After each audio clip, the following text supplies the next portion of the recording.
Peoples party अॻु बि election लाइ तयार हुई ऐं हाणे बि तयार आहे। आइन मूजिबि चूंडूं 90 ॾींहनि अंदरि करायूं वञनि। चूंडूं 90 ॾींहं ते न थियूं त 100 ॾींहं या वरी 120 ॾींहनि में थियणु घुरिजनि।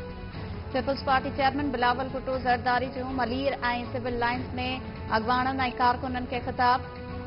पीपल्स पार्टी जे लाॾाणो करे वियल मुख़्तलिफ़ अॻवाननि जे वारसनि सां ताज़ियत बात ॻाल्हाईंदे बिलावल भुट्टो ज़रदारी चयो त पीपल्स पार्टी ख़िलाफ़ किरदार कशी वारी मुहिम शहीद बेनज़ीर भुट्टो जे दौर खां जारी आहे।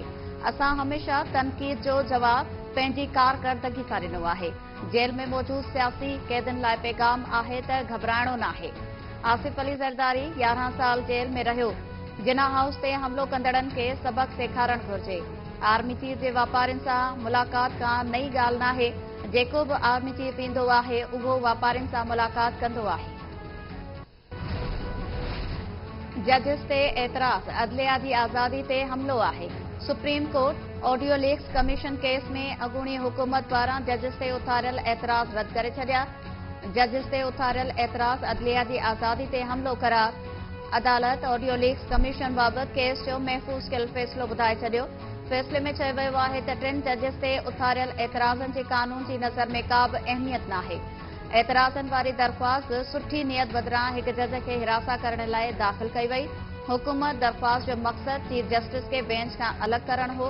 पीडीएम हुकूमत chief justice उमरता Bandial, justice Ejazul Hasan ऐं जस्टिस मुनीब अख्तर ते एतराज़ वारिया हुआ।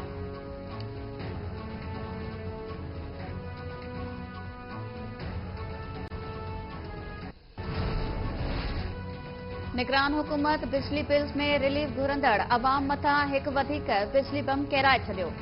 बिजली वधीक ₹1.46 फ़ी यूनिट महांगी। नेपरा तरफ़ां बिजली अघनि में वाध जो नोटिफिकेशन जारी। नोटिफिकेशन में चयो वियो आहे त बिजली अघनि में वाध जुलाई जे फ्यूल एडजस्टमेंट जी मद में कई वई।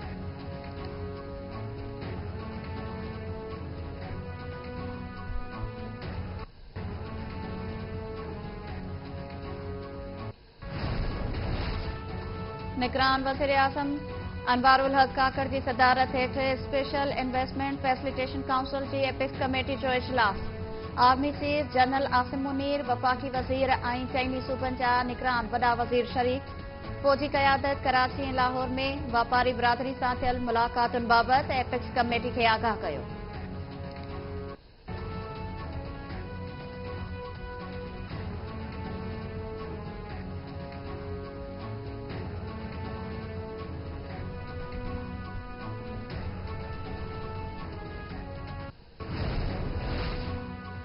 इस्लामाबाद जी दहशतगर्दी तोड़ अदालत चौधरी परवेज़ इलाही खे 14 ॾींहनि जे जुडिशियल रिमांड ते जेल मोकिले छॾियो। जुडिशियल कॉम्प्लेक्स भञटराह केस में अदालत परवेज़ इलाही जे वधीक जिस्मानी रिमांड ॾियण जी पुलिस जी इस्तदा रद्द करे छॾी। परवेज़ इलाही चयो आहे त खेसि पंजाब जा सभु जेल ॾेखारिया विया आहिनि। पंजाब हुकूमत खंड स्कैंडल में मुलविस 13 डीलर्स जा नाला FIA हवाले करे छॾिया। ज़रियनि मूजिबि कराची, लाहौर, खुशाब, सरगोदा ऐं ॿियनि शहरनि जे डीलर्स जा नाला बि FIA हवाले कया विया। खुराक खाते जे ज़रियनि मूजिबि खंड स्कैंडल में मुलविस डीलर्स रूपोश आहिनि। FIA खंड जे डीलर्स जे ख़िलाफ़ कार्रवाईअ जी शुरूआत करे छॾी। अफ़गानिस्तान में जदीद हथियार दहशतगर्दनि जे हथ अची विया आहिनि, जेके पाकिस्तान ते हमलनि लाइ इस्तेमाल थी रहिया आहिनि। परॾेही तर्जुमान मुमताज़ ज़हरा बलोच चयो आहे त अफ़गानिस्तान में मौजूद जदीद हथियारनि ते ॻणती आहे। पाकिस्तान अफ़गान सरहद खे पुरअमन रखण ते यकीन रखे थो। बॉर्डर ते हमले बाबति उबूरी अफ़गान हुकूमत खे ख़दशनि खां आगाह करे छॾियो आहे। मुल्क जा सलामती जा इदारा दहशतगर्दी जे ख़ात्मे लाइ पको पह करे चुका आहिनि। अफ़गानिस्तान में छॾियल हथियारनि खे हथु करण लाइ आलमी बिरादरी क़दम खणे।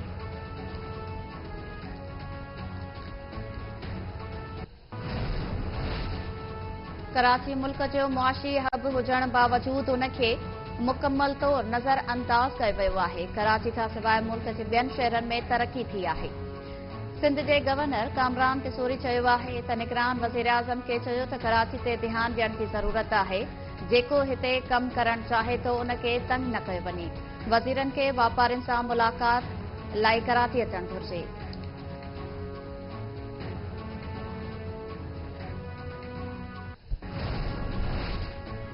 सिंध में वधंदड़ महांगाई ऐं बदअमनी ख़िलाफ़ मुख़्तलिफ़ शहरनि में एहतजाजी मुज़ाहिरा ऐं धरना। जमीयत उलमा इस्लाम, एसटीपी, जस्कम ऐं ॿियनि सियासी समाजी तंज़ीमुनि पारां वधंदड़ बदअमनी ख़िलाफ़ एहतजाजी मुज़ाहिरा कया विया। सखर, जैकाबाद, कशमोर, कंदकोट, लाड़काणो, कंबर, नौशरो फिरोज़, मीरपुर ख़ास ऐं ॿियनि शहरनि में बि एहतजाज। ख़ैरपुर, मीरपुर माथेलो, डहरकी, मोरो, कड़ियो घवर, ठारूशा, कंडियारो में एहतजाजी मुज़ाहिरा कया विया। फौरी तौर मुग़विन खे बाज़ियाब कराए सिंध में अमन अमान जी सूरत-ए-हाल बहाल कराइण जो मुतालबो।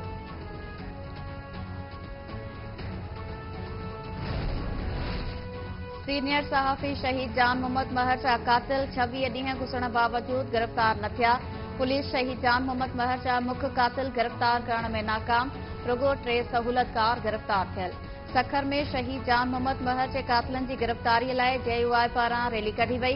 क़त्ल में मुलविस जवाबदारनि खे गिरफ़्तार करे इबरतनाक सज़ा ॾियण जो मुतालबो।